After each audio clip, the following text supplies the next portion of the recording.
ትጥቅህን ፍታ የሟች ታጋቾችን አስክሬን መልስ እየተባለ ያለው ሐማስ የእስራኤልን አውዳሚ ድብደባ ተጠያቂ አድርጓል። የታጋቾቹን አስክሬን ለማግኘት የእስራኤል ድብደባ ያወደማቸው ሕንፃዎች አላስቻሉኝም እያለ ይገኛል።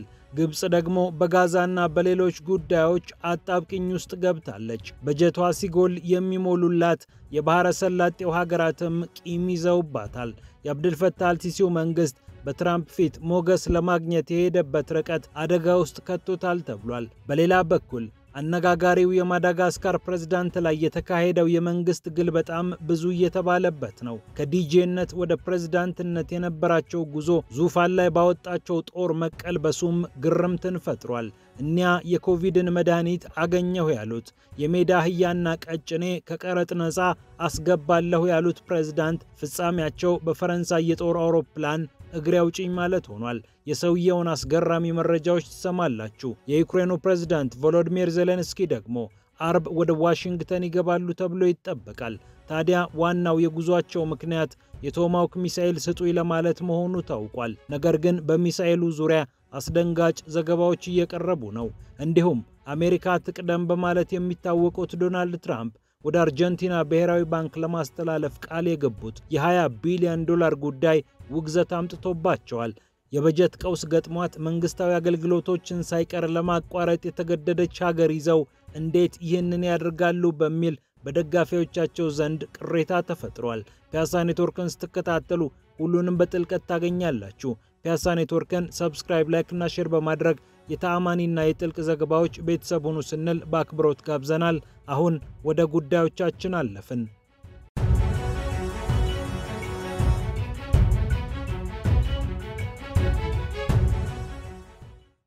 ሐማስ ተጨማሪ 3 የታጋች አስክሬኖችን ቢለቅም አሁንም ግን 20 የታጋች አስክሬን ይዘሃልና አምጣ እየተባለ ይገኛል።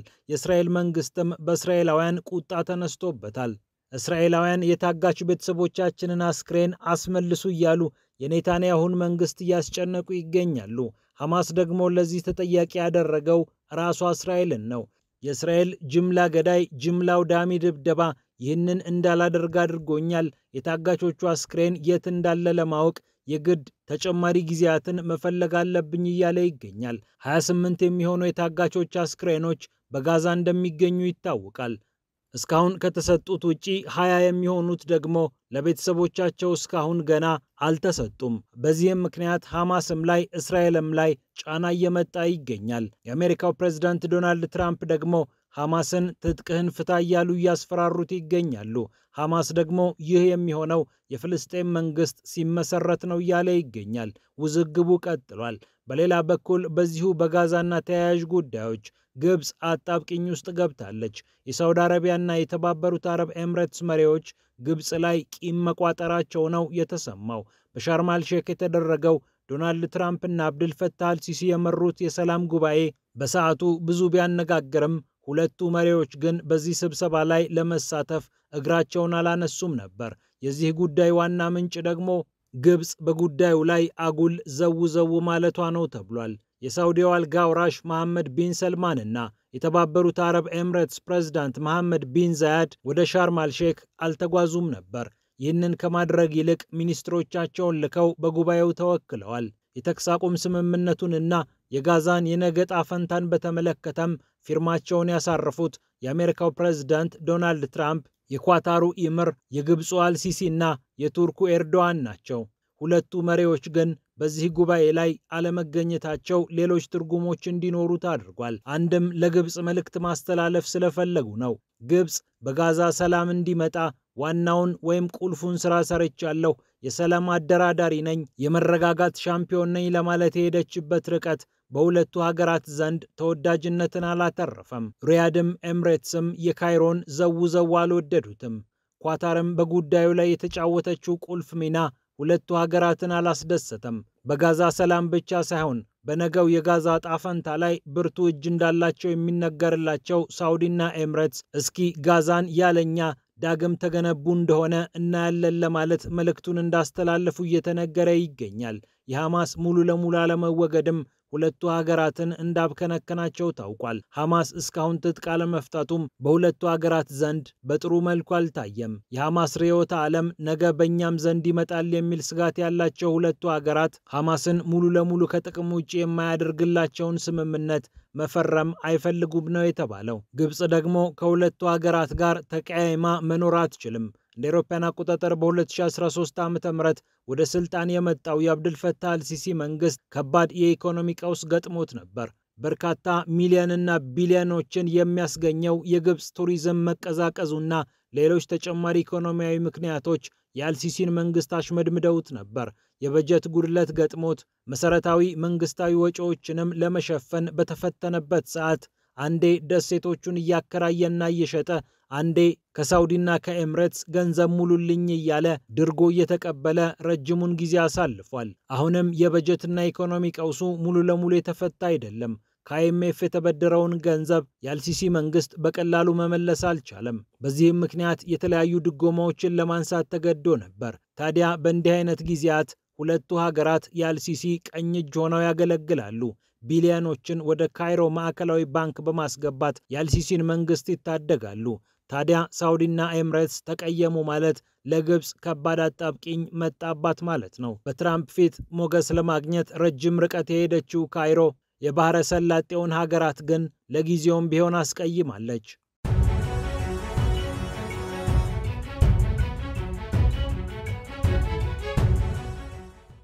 በሌላ በኩል የዩክሬኑ ፕሬዝዳንት ቮሎዲሚር ዜሌንስኪ አርብ ዕለት ወደ ዋይት ሃውስ ይገባሉ ተብሎ ይጠበቃል።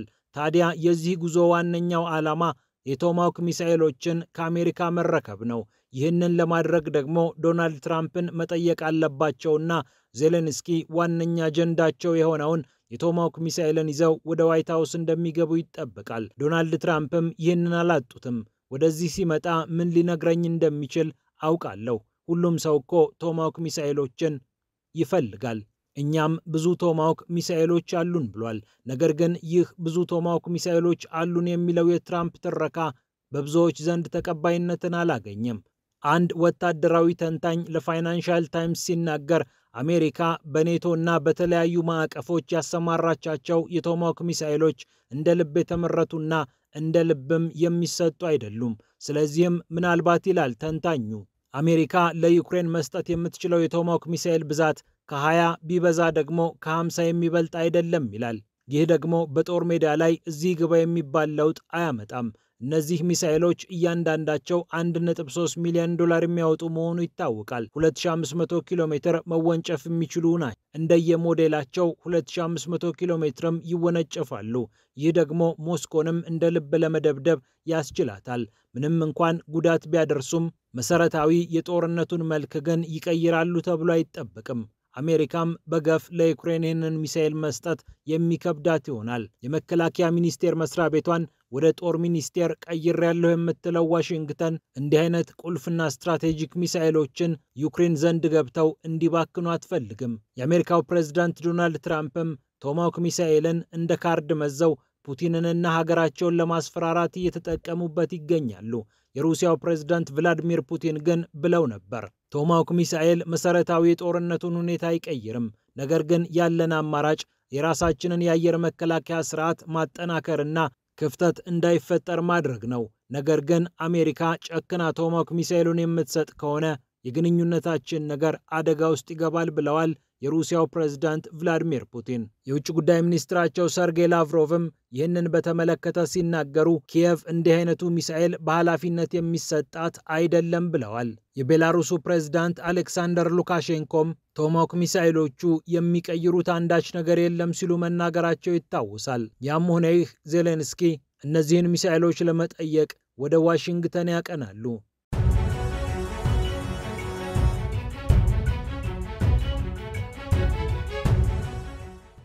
አሁን ደግሞ አነጋጋሪውን የማዳጋስካርን ፕሬዝዳንት ጉዳይ እንመልከት።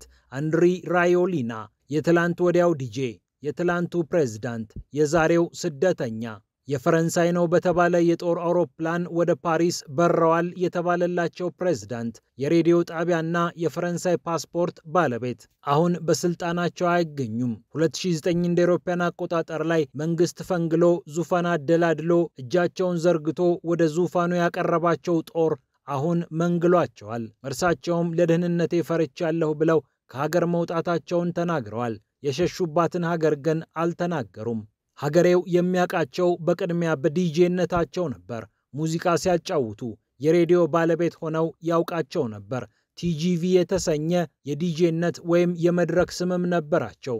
ቲጂቪ የሚለውን ቃል የወሰዱት ደግሞ በፈረንሳይ ውስጥ ባለው ፈጣን ባቡር ተመስርተው ነው። በእርግጥም እንደ ፈጣኑ ቲጂቪ ባቡር ወደ ስልጣን ሲወጡ ነገሮች ፈጥነውላቸዋል። በ34 ዓመታቸው ማዳጋስካርን ለመምራት ቻሉ። በወቅቱ በእንዲህ አይነት ዕድሜ ፕሬዝዳንት ወይም ሀገር መሪ የሆነ አንዳች ማንም ሰው የለምና ብዙዎች ተገረሙ። የሀገሪቱ ሕገ መንግሥት ግን አንድ የሀገሪቱ ፕሬዝዳንት መሆን የሚችል ሰው ዕድሜው 40 መሆን አለበት ይል ነበር። ሽግግር ላይ የነበረችው በወጣቱ ዲጄና የሬዲዮ ጣቢያ ባለቤት የተማረከችው ማዳጋስካር ግን የሆነ ለውጥ ካመጣ በሚል የ34 ዓመቱን ሰው ፕሬዝዳንት አድርጋ ሾመችው። ያመፀው ወጣት ወታደሩን አደላድሎ ስልጣን እንዲይዝ አድርጓል። ራዮሊናም መሰደድ ምርጫቸው ሆኗል። ወጣቱ መሪ በፍጥነት ነበር የማዳጋስካርን ኢኮኖሚ ወደ ላይ ተኩሰዋለሁ ብለው ቃል የገቡት። ነገር ግን ውጤቱ ይህንን አያሳይም። የማዳጋስካሮች አማካይ ገቢ በግማሽ ደረጃ እስኪቀንስ ድረስ የሀገሪቱን ኢኮኖሚ አንኮታኮቱት። ሙስና ተንሰራፋ።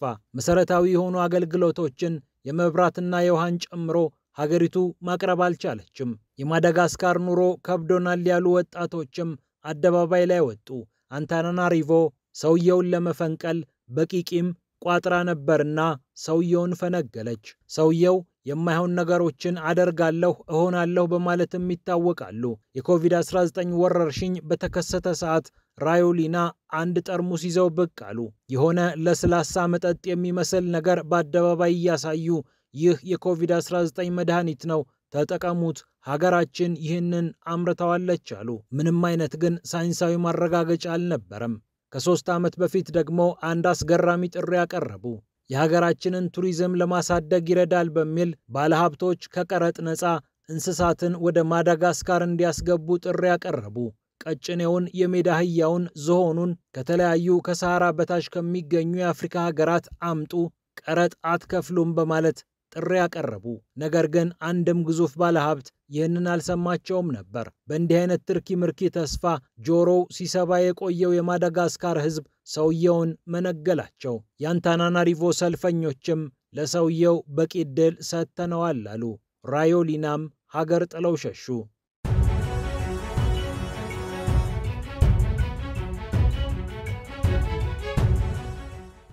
በመጨረሻም የአሜሪካው ፕሬዝዳንት ዶናልድ ትራምፕ ለአርጀንቲና ያደረጉት ነገር መነጋገሪያ ሆኗል። አሜሪካ ትቅደም፣ ማንም ከአሜሪካ አይቀድምም።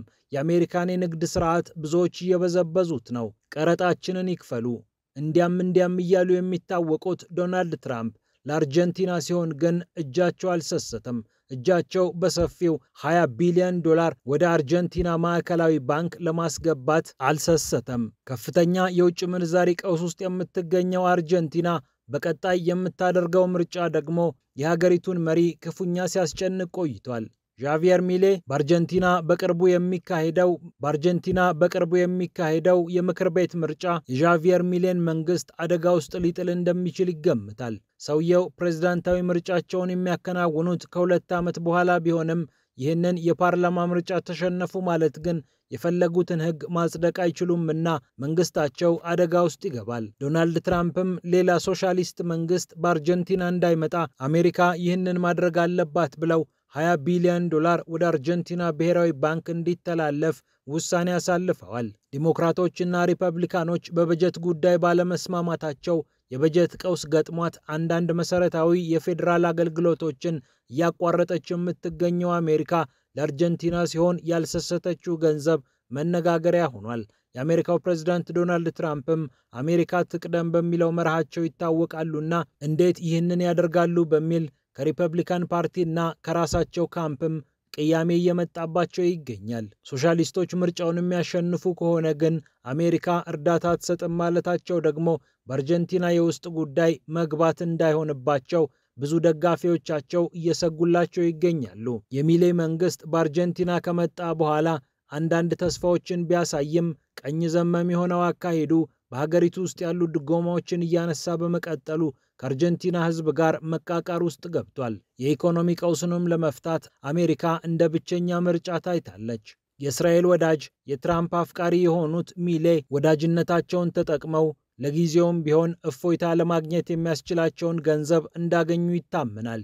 ቀውሱ ግን ሙሉ ለሙሉ ይፈታል ወይ? ስር የሰደደው የአርጀንቲና ኢኮኖሚ ቀውስ በቀላሉ ይታከማል ወይ የሚለው ጥያቄ ግን ለጊዜው በትልቅ ጥያቄ ምልክት ውስጥ ገብቷል። ፒያሳ ኔትወርክን ስትከታተሉ ስለቆያችሁ ክብረት ይስጥልን ብለናል። ፒያሳ ኔትወርክን ሰብስክራይብ፣ ላይክ እና ሼር በማድረግ የተአማኒና የጥልቅ ዘገባዎች ቤተሰብ ሁኑ ስንል በአክብሮት ጋብዘናል። ሰላም ለዓለማችን።